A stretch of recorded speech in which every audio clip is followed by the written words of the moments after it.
And of course, this won't be like anything super in depth. Just kind of some ideas from me also, or from you. Real quick, why did you choose to play this deck for TCG Con? You kind of stated, hey, you're in that competitive mindset and you want to come in with kind of what's the best deck. And we see that Metal Guru was kind of one of the best decks this entire format. So what persuaded you to go for the War Grey X instead? Yeah, so I think more than anything, just kind of based on previous matches at locals and just kind of little other events, I did notice that or the War Gray deck in general is kind of a pretty good, ace of all trades. The reason why I kind of like to deviate into those kind of like builds is because it kind of has a little bit of support for all aspects of maybe matchups. So for the Metal Guru, I haven't run it and I haven't.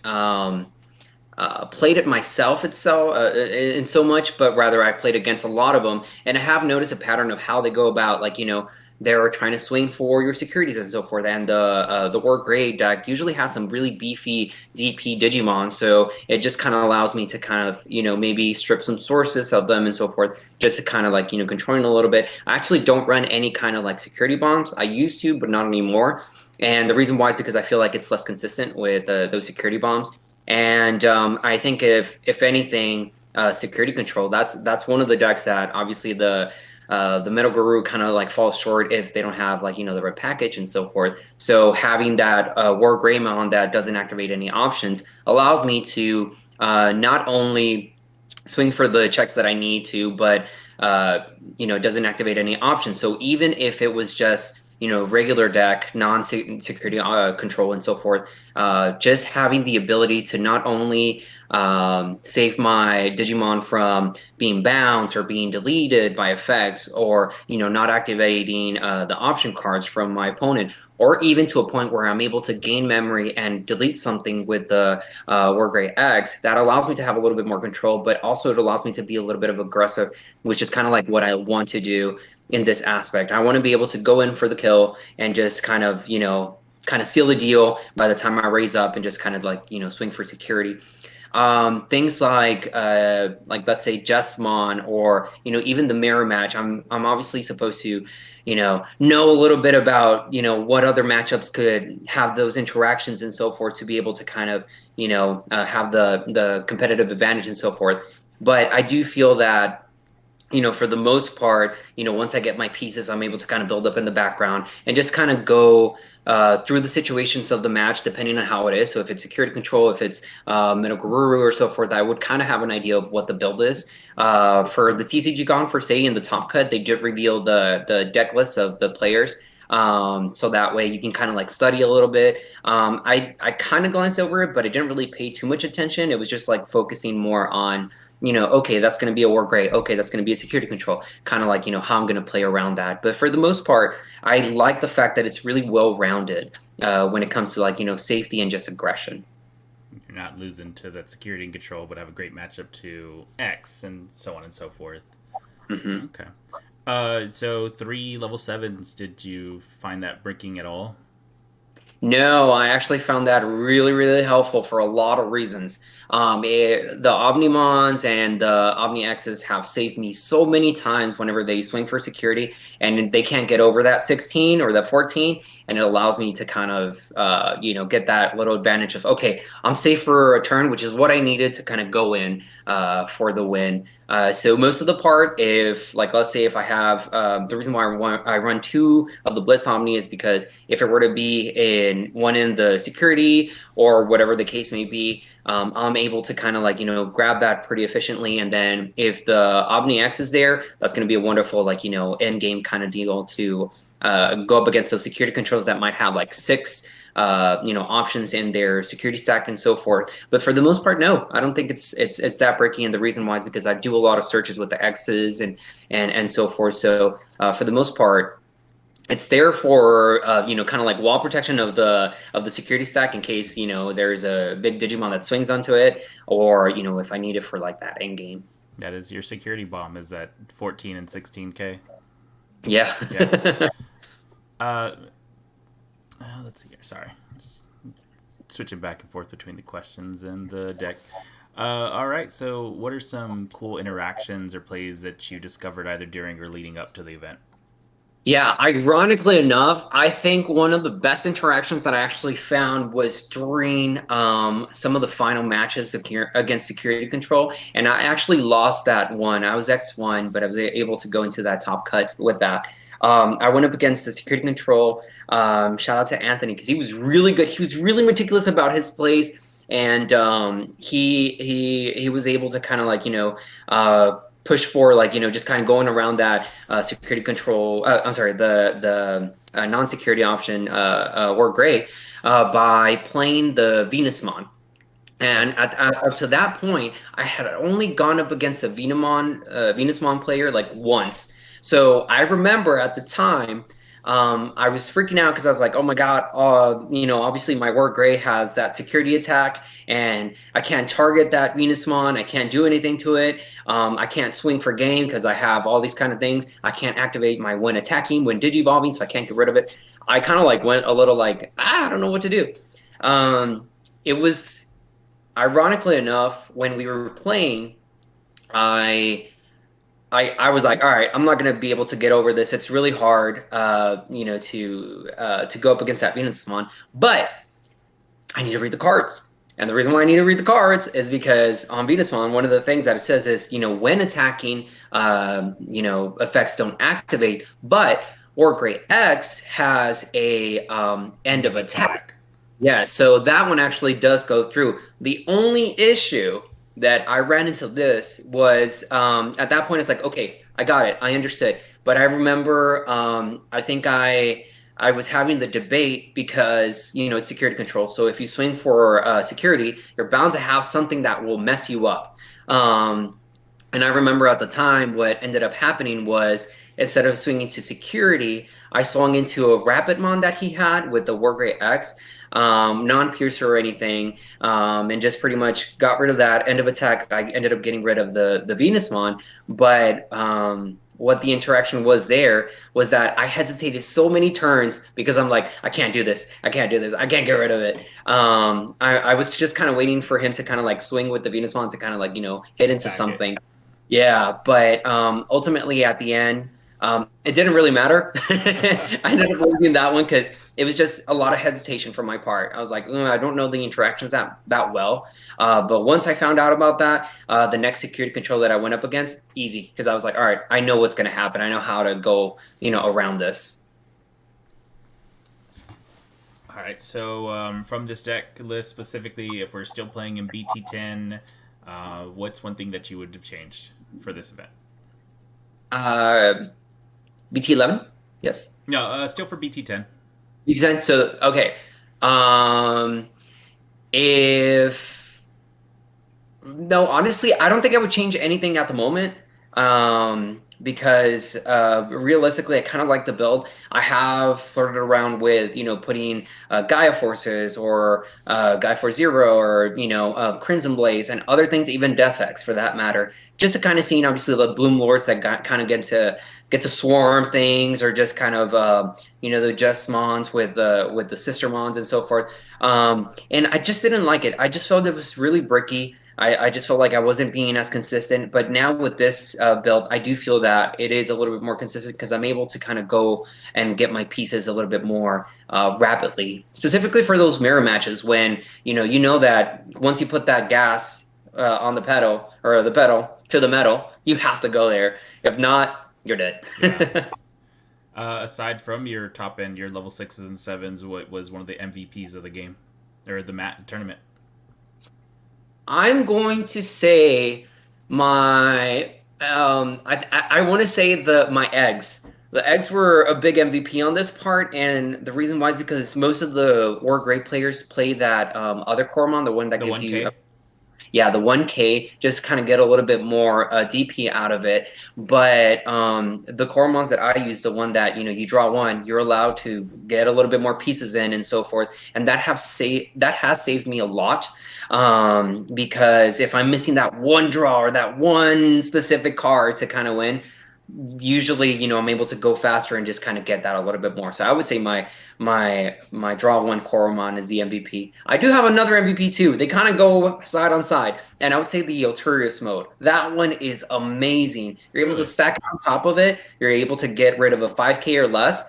In the finals, if you watch the video, that was one of the plays that I did. I was able to kind of, control the board a little bit by playing that to be able to get rid of their Greymon, and just kind of get them a little bit more like, oh, okay, I don't have anything on the board, and now I'm kind of like choked to one. What am I going to do? But I think that one's a great card to have as well. And so one thing that I've always been curious about that I see War Great players doing is stacking the Alterius modes.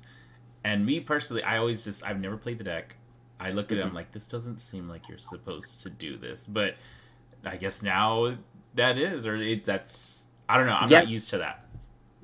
Yeah, so one of the interactions about that is that the card is treated as a metal gray. Yeah. And because it's treated as a metal gray, you're able to kind of go on top of it. And more than anything, it really does depend on the matchup of how you kind of perceive the field going on.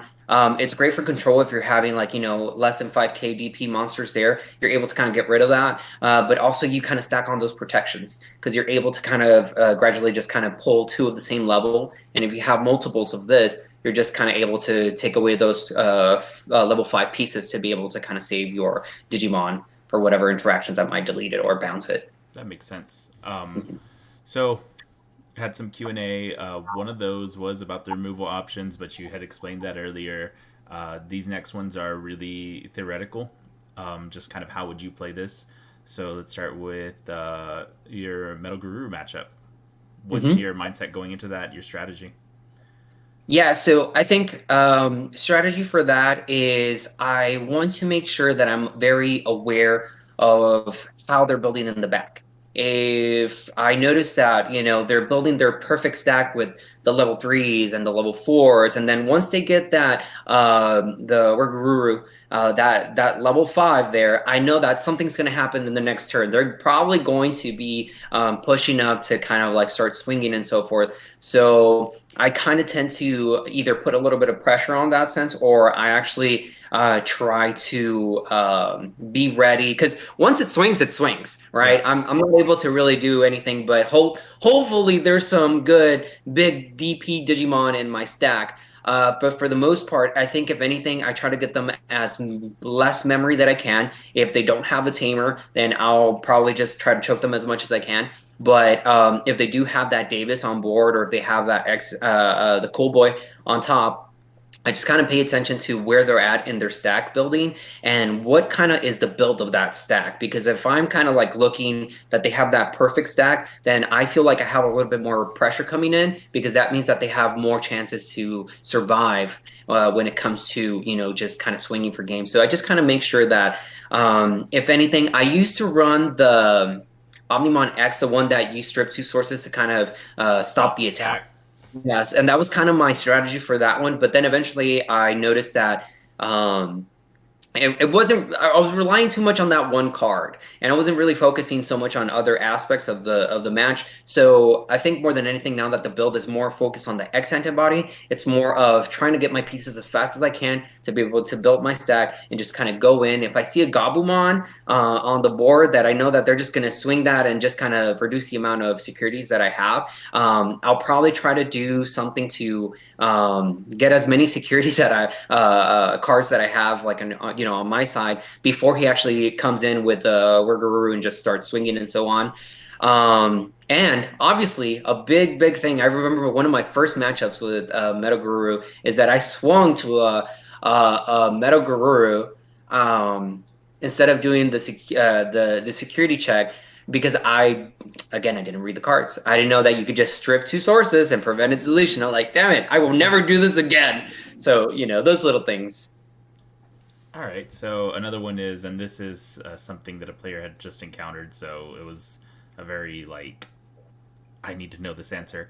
You're building in the back. You're starting your lineup. You got your two level threes, your two level fours, but you can't find that level five or that level six. What do you do? Yeah, so I'm really a big believer nowadays is don't build a perfect stack.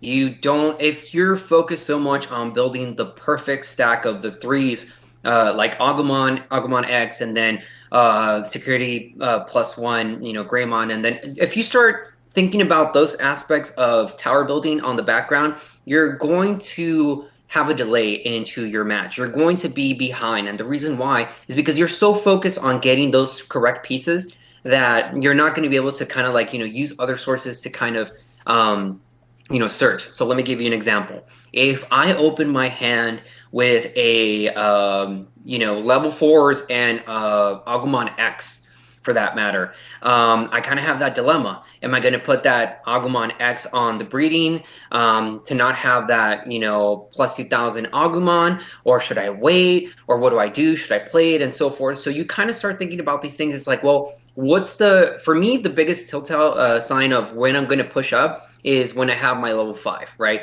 If you have that Metal Greymon in the background, that's when pretty much, as long as you have, obviously your level 6 and so forth, you can start going up and doing some damage. Now, I have had some encounters where I have the most ridiculous, very, very awkward tower where I have an Agu X, a Greymon X, and then I have, for whatever reason, a Meadow Greymon X, And if I feel like I need to put those three in that order, and then so that way next turn I'm able to go into a War Gray and then a War Gray X, I'll be able to do some damage and just have a little bit of control. And all these kind of like, draws from Digivolutions and so forth. Then with the Koromon, I'm able to get more pieces and hopefully get, another stack going, by next turn. But I think a lot of players tend to hesitate over the perfect build in the background for the stacks, that you kind of miss out on certain things. Another example is the Searcher Agumon. The Searcher Agumon, if you have the Searcher Agumon and the Agumon X, you can obviously play around a couple things. Instead of doing it in breeding, I actually just hard play that Agumon X, the Searcher Agumon, to get those draws. If I were to get a Omnimon and a Greymon, awesome. But then getting into that Agumon X, I'm able to draw for the Digivolution and then get an extra 3 draws. Search for 3 to get, hopefully an X antibody and another Greymon or an Omnimon if I need that. And that, I feel like I'm already plussing on that sense, because the more draws I have, the more easier it is for me to identify where my pieces are at.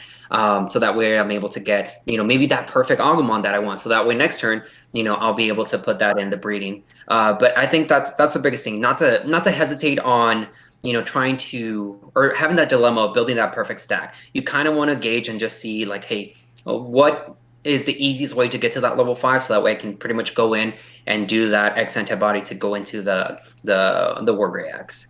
So once we get to like the level fives, then you only play 7, so it's not like you're guaranteed to have them every hand. How do you, let's say you don't have level fives, how do you go Mm-hmm. from there? Do you prioritize searching? Do you start building in the back and then pushing up, try to build more? What's the game plan?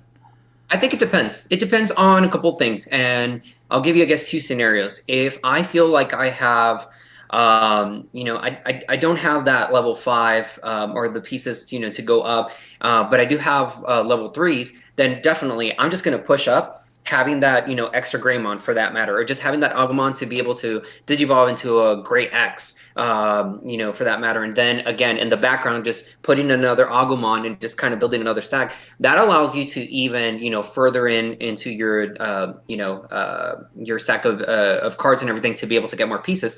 Or, you could kind of play it and just kind of like hope that you get it at some point, soonish for that level 5. But most of the time, I just kind of like hard play certain things. I have hard played a Greymon before. It's horrible, but if and this is an interesting interaction that I had once where I had all the lineup except the rookie.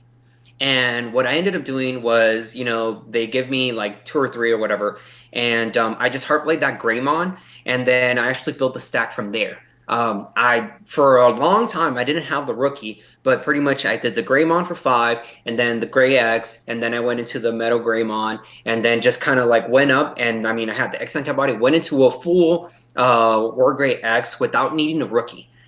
So you just kind of have to play, and obviously, you kind of gauge what your level of comfort is and the matchup and so forth. Excuse me, to either hard play something big or just kind of like, prioritize either building the perfect stack or just kind of like, hard playing something to be able to build onto that. But if you have Digivolution cards available, then I mean, at that point, you just kind of hard play. Okay. You do see in car design, especially going into EX4, BT12. No, I'm sorry, EX4, BT13. We're going to see a lot of champions and ultimates with on play on Digivolve effects. That's Hmm. kind of Bandai's way of saying, hey, if you got to hard play it, at least you're getting something out of it. Right, right, right. This does make me think though that we're probably not getting mulligans, because you're I just, doubt. yeah, they're that's crazy to just say, hey, use mulligans, test it out, and then really, all right, we're gonna try something different. We're gonna let y'all vote on what type of tournament y'all want while we're at it. Yeah. So, looking towards the future, what are you looking forward to playing in BT11? Yeah, so I have been doing a couple of play testing. Obviously, I'm testing for nationals. So I am going to be going there. And I do feel that a lot of people are so focused on the Black War Gray as a definite choice. I've seen that a lot of players are going to be playing Grandis to counter the War Gray. So there's a lot of different kind of aspects of the decks that um, on the war gray on the black war gray that I mean that I kind of want to integrate into this war gray deck. Two cards specifically that I do want to add into my current war gray build would be the black tamer and the gray X, the Greymon X, and the reason why is because the current Greymon X really doesn't do anything. It's just kind of like a vanilla. But the new one allows you to reduce the costs depending on how many colors the next Digimon has. So that allows you to be a little bit more aggressive. um, Obviously, you can still play your security plus one Greymon and then put that, Greymon X on top of it and just kind of, go from there. But allowing you to have a little bit more protections, allowing you to have some sort of effect from that champion, as we were mentioning as well. Maybe it could be where if I have a tamer, if I have a level five, one of the things that I do is I'll probably like pass turn to Digivolve into that level five. But if I'm able to, promote my Greymon and then go into that Greymon X, tap that Cool Boy if needed, and then just kind of gain that memory, going to two, and then Digivolve into the level five for the two, going to zero, I'm able to better kind of like manage those resources and actually swing a little bit earlier because I'm able to kind of build that stack a little bit, easier and more for a cheaper cost. The other thing is that the biggest thing that I see is obviously we're trying to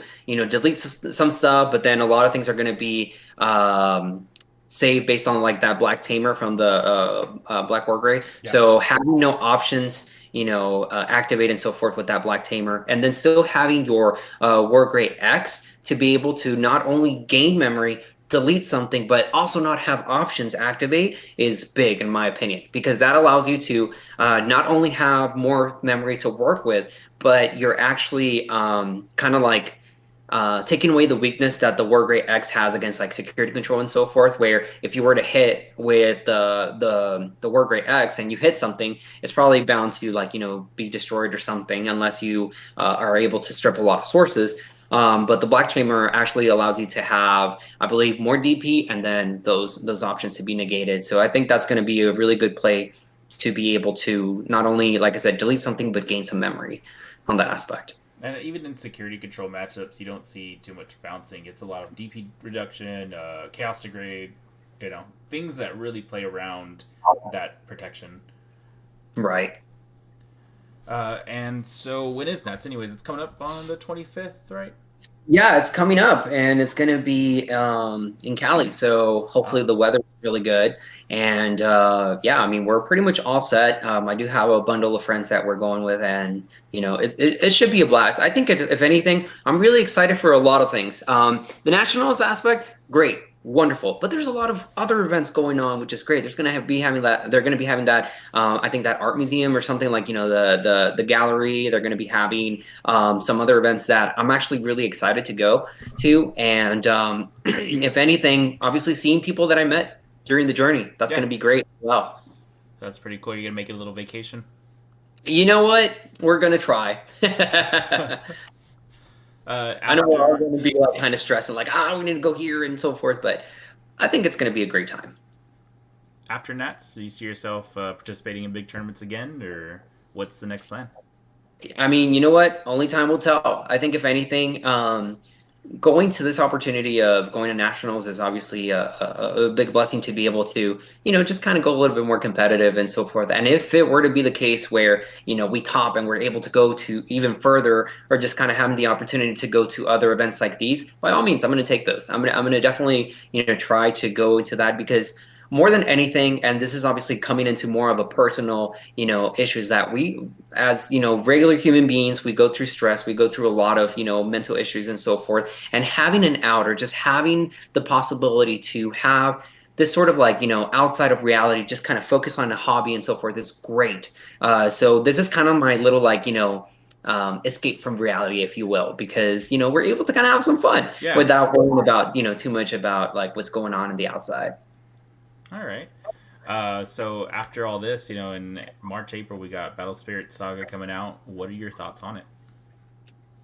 So I'll be very honest with you. I've been kind of tempted to kind of not jump ship. Digimon is really dear to me. Obviously, I remember watching the first episode that aired here in the US. I remember where I was and so forth. So obviously, Digimon's always going to be a part of me. But I do feel that, as we're expanding with different card games and so forth, I would like to try something different. And I think Battle Spirits is something that, I've just kind of been tracking a little bit. I don't know too much about it like other people that are like really meticulous about every single card, but it seems fun. It seems fun. I saw the little tutorial video and I got the demo deck, and I like some of the aspects of it. I feel like it's going to be a little interesting to kind of get into that little groove of a different TCG. But yeah, I've been wanting to kind of try something else, just to kind of like have some options there.